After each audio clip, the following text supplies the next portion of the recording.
L'une des raisons qui explique que John ait survécu est qu'il dormait dans un camp à l'écart de la distillerie et de la maison familiale. Ce site ne pouvait pas être loin, et des rumeurs circulent depuis longtemps quant à la présence d'une autre distillerie près du camp. Nous nous enfonçons profondément dans les marais et Jessie détecte un objet presque immédiatement. Les gars, j'ai trouvé quelque chose. C'est peut-être juste un morceau de métal, on va voir. Alors? De la ferraille? Oui, ça y ressemble. C'est un petit morceau de ferraille. D'accord, et donc? C'est bon signe. Bientôt, d'autres morceaux de métal refont surface. Il y a une sorte de piquet ici.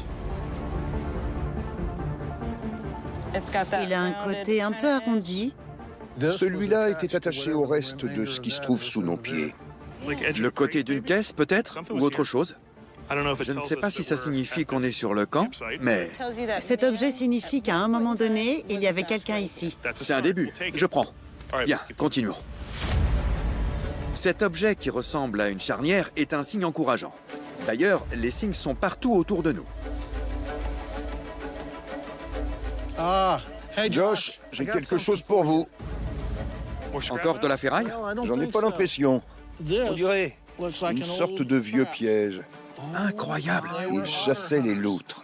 Attention, il est activé. Ouais, il vaut mieux être prudent. On peut peut-être... Vache!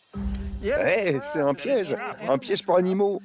Et ce qui est cool, c'est que la chaîne y est toujours attachée. C'est vrai. Je veux pas le casser, mais je trouve ça dingue, regardez. Ouais, il marche encore. On peut toujours activer ce piège.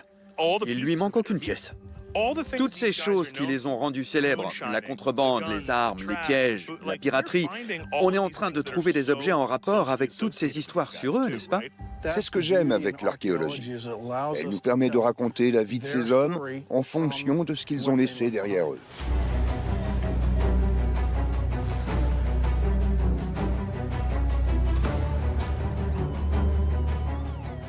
C'est prometteur, non? Joli son. Allez, Alors? une pièce. Non. C'est une pièce? C'est pas une pièce. Il y a une sorte de cible dessus, on dirait. Une cible pour quoi faire? Josh, je sais exactement ce que c'est. C'est un peu gênant, mais on en a déjà trouvé d'autres. C'est une boîte de préservatifs. C'est sous cette forme qu'ils étaient vendus dans les années 20. C'est la partie inférieure de la boîte. Ne sortez jamais sans eux, d'accord?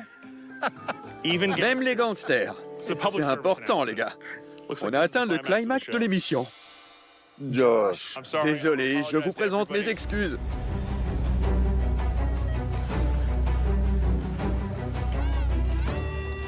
Les gars, j'ai quelque chose ici.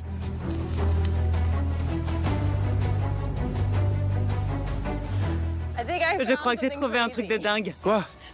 La tranche est striée comme sur une pièce, mais c'est plus fin qu'une pièce. Merci. et c'est ça. Waouh. C'est une pièce? C'est une pièce en argent. Ce sont deux pièces, en fait. 2 pièces? J'y crois pas, c'est Ce génial. sont deux pièces collées. Incroyable! Le trésor d'Ashley sous nos yeux. Vous avez vu ça? Ces 2 pièces d'$1 en argent ont été émises entre 1921 et 1928, ce qui les situe exactement dans la période du gang d'Ashley. Bien joué. Merci.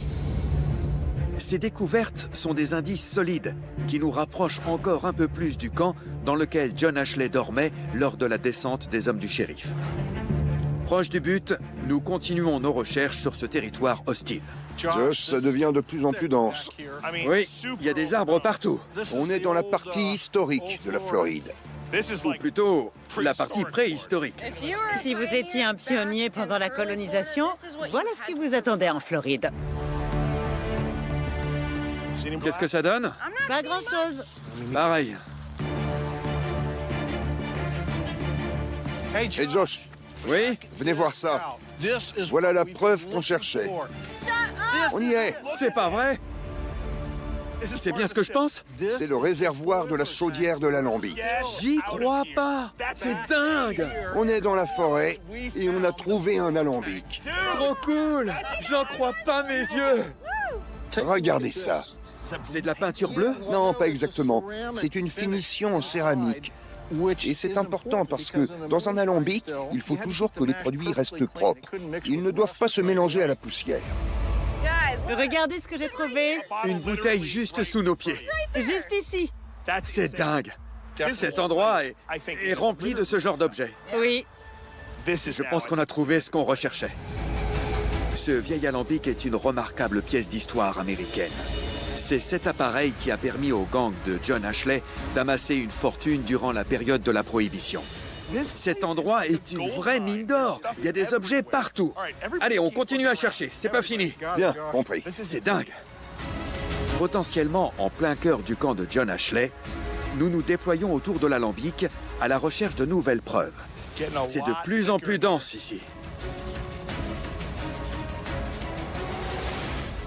Steve, Mais venez voir. Il y a un gros morceau de métal ici. Qu'est-ce que c'est que ce truc?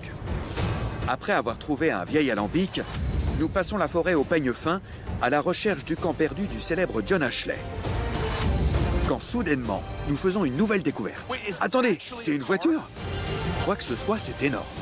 Regardez, regardez.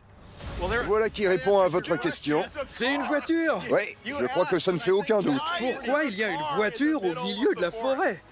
L'arbre a poussé au milieu? Oui, cet arbre a poussé au milieu de la voiture. John utilisait sûrement ce véhicule pour déplacer l'alcool jusqu'en ville et à travers le pays. J'ai trouvé un phare. Regardez sa taille. C'est vraiment un phare? J'en crois pas mes yeux. C'est ancien. Hein. Très ancien. Elle date des années 20, j'en suis sûr. On a peut-être sous les yeux la voiture de John Ashley. C'est complètement dingue. Regardez, Josh. Ça ressemble à un pare-choc ou à l'emplacement du radiateur. Ça fait beaucoup de métal, en tout cas. Oui, c'est énorme. C'est une aile. Je commence à croire que c'est un camion. Parce que sur les camions des années 20, la portière était coupée. Vous voyez la ligne de découpe en bas? Oui, juste ici. Je pense que c'est un vieux camion, comme les anciens Ford. En se basant sur les pièces que nous avons trouvées, Steve pense qu'il s'agit peut-être d'un Ford modèle TT de 1917, ce qui correspondrait à la période de John Ashley. C'est une découverte absolument fantastique. Ça change tout pour moi, Josh. Dans ma tête, j'arrive presque à voir le camp juste ici. La distillerie de ce côté, le camion rempli de caisses de whisky prêtes à partir. Il y a des chemins qui vont je ne sais où par ici. On a trouvé des bouteilles qui correspondent à la bonne période. Je veux dire, qu'est-ce qu'on pourrait demander de plus? C'est un véritable trésor. Pour moi, c'en est un, oui.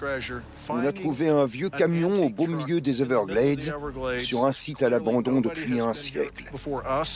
Je ne vois aucune trace de modernité ici. Non, rien. Rien du tout. Pas même une canette de bière. On est en train de redécouvrir le campement du gang d'Ashley. C'est un trésor, un vrai trésor. Pour un archéologue, c'est la récompense d'une vie. J'ai du mal à réaliser qu'on l'ait vraiment trouvé. Un archéologue pourrait travailler ici pendant des années. C'est fantastique. Quant à John, bien qu'ayant réussi à s'enfuir ce jour-là, il n'échappera pas éternellement à la justice. En novembre 1924, humilié par les exploits à répétition de son ennemi, le shérif Baker reçoit une information selon laquelle le gang serait sur le point de voyager vers le nord. La police déploie une herse sur la route et réussit à arrêter les membres du gang. Selon l'un des hommes du shérif, John aurait fait un geste brusque, ne lui donnant pas d'autre choix que d'abattre tous les hommes. Le gang, à l'image de ce site, finira par être oublié.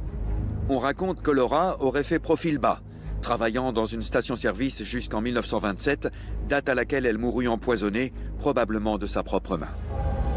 Celui qu'on appelait le roi des Everglades a pris sa retraite éternelle en Floride. Aujourd'hui, le corps de John repose dans le cimetière familial à l'intérieur d'un country club privé à côté d'un magnifique parcours de golf.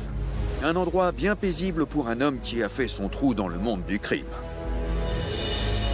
Et bien qu'il ait acquis la réputation d'un Robin des Bois des temps modernes, John était avant tout un criminel impitoyable.